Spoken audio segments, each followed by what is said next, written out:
أعوذ بالله من الشيطان الرجيم. بسم الله الرحمن الرحيم.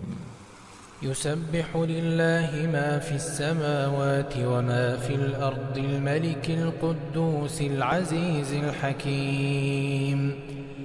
هو الذي بعث في الأميين رسولا منهم يتلو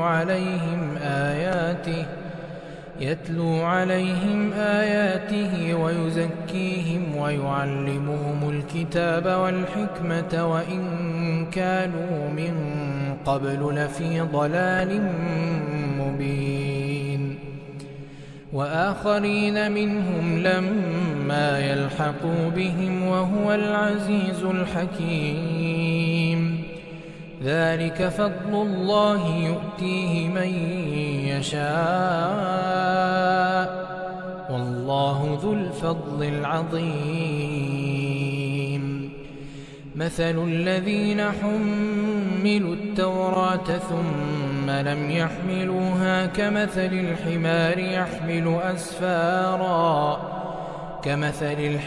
يحمل أسفارا بئس مثل القوم الذين كذبوا بآيات الله والله لا يهدي القوم الظالمين.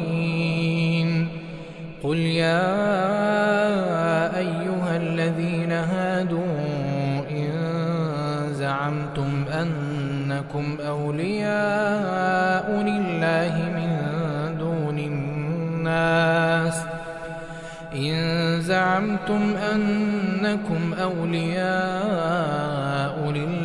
من دون الناس فتمنوا الموت إن كنتم صادقين.